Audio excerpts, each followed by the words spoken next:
Hey YouTube, it's Wick here. Today I would like to speak about some datas that I've collected about two very popular equipment pieces, the Scolas Lucky Coin and the newer Ring of Doom. Let's start speaking a bit about them by reading the items' descriptions. In the case of the ring, during normal attacks, the commander has a 10% chance of increasing the damage dealt by 50% for 2 seconds. The effect can trigger once every 5 seconds. As concerns the coin, we have a 10% chance to gain a damage-absorbing shield when attacked, with a factor of 500 for 2 seconds, and again, it can trigger once every 5 seconds. The ring influences the damage dealt, while the coin affects the damage received. But what exactly those descriptions are hiding? Is the cooldown of both of the accessories working in the same way or not? Is the ring activating for any type of normal attack, so including counterattack if you watched my video, card up on the top, or just when you're directly attacking your enemy? And what about the mechanic of the coin? Are the chances actually increasing with the number of targets that attack you in a potential swarm situation, or that 10% chance is not variable? We are going to answer all of these questions starting from the ring.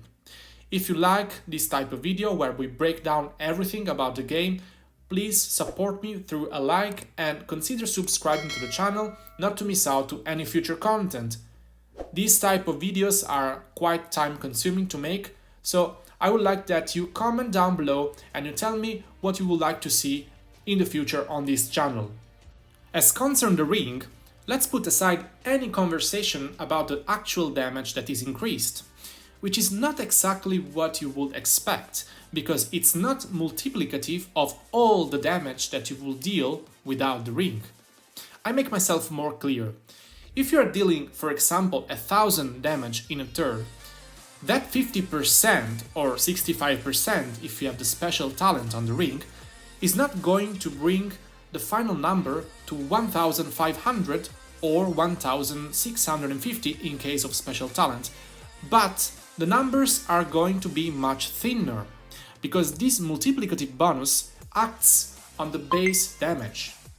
I am not able to tell exactly what is included or excluded from this calculation without conducting more testing on it, but the final result is that the ring, in my honest opinion, and of course you may disagree, I don't have the truth in my pockets, is not that compelling to craft. Bruh. Anyway, we have here my friend Doctor Strange being swarmed by my marches in a 4v1 situation, and we are going to read the battle log to determine exactly how the ring works.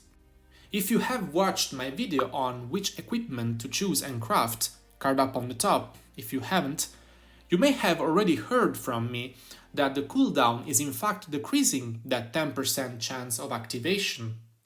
My mathematical estimations, introducing the cooldown variable into the equation, were just a little bit over 7%.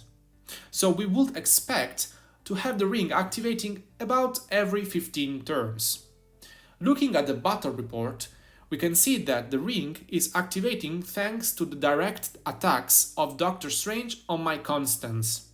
And when I say direct attacks, I mean that checking every other battle log, his counterattacks and the attacks of the other marches attacking him are not contributing to the ring activation. So it all depends on you directly attacking the enemy. For example, if you are just walking away from an enemy and he's attacking you, the ring will not activate and increase your counterattack consequently.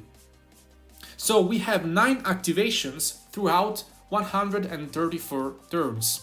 Turn 12, 22, 31, 65, 77, 86, 104, 114, 126, which on average corresponds to 1 activation every 14.8 turns.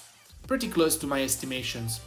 Of course, in other tests conducted, the average was a bit above or below, but always around the 1 on 15 mark, so about 7%.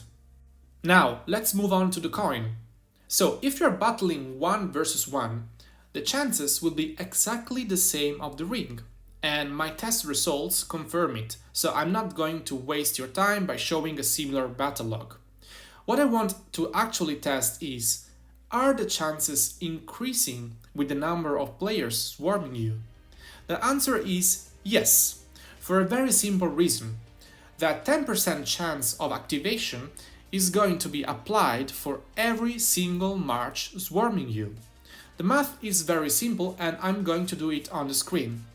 Excluding the cooldown, which is something that you really need to consider if an item is activating only when you are directly attacking, like the ring for example, the percentage of activation for each turn in the case of the ring will be described by this curve. Take a look.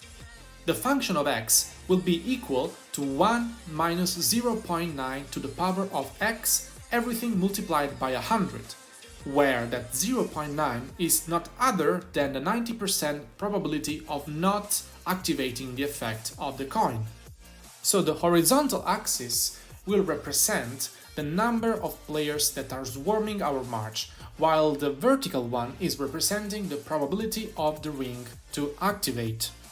So if we write x equal 1, so 1 enemy swarming, x equal 2, 2 enemies swarming, x equal 3, blah blah blah, and we click our function and check the intersections of this curve with the lines, where the second number represents our probability, we will obtain a 10% chance for 1 player swarming, a 19% for 2, 27.1 for 3, 34, 40, 46, etc, etc. It will go up to 100% but never touch it.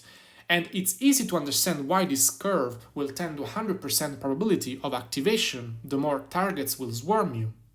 When you have a number, let's call it n, and this number is bigger than 0 but smaller than 1, and you elevate that number to the power of x, where the x tends to infinite, that number will tend to reach 0. So in easier words, that probability of 90% of the coin of not activating its effect will be shrunk down to nothing the more targets swarm you. So here in the background we have the test. We are swarming Doctor Strange with 4 marches, and the coin, as you can see from the battle log, is activating in turn 1, 6, 12, 17, 23, 30, 35, etc, etc. Anyway, 29 times in 164 turns, for an average of 1 every 5.65 turns, and we are just swarming with 4 marches. Anyway, because of the cooldown, you know that you cannot get over once every 5 turns. But what happens if you use the ring and the coin together? Is the cooldown of the first going to affect the second, or they can even activate in the same time? The answer is obvious, but the tests are never enough. Here we have our friend attacking a barbarian with both the accessories equipped, and from the battle log we see the ring activating in turn 2 and the coin in turn 6, so problem solved. Each cooldown is absolutely independent from the other, so you can equip them both without problems. If you want more video like this one, consider supporting me by subscribing to the channel and activating the bell for notification, so you will be able to watch all of the future content and testing that I'm gonna bring on this channel. As always, see you on the next one. Ciao!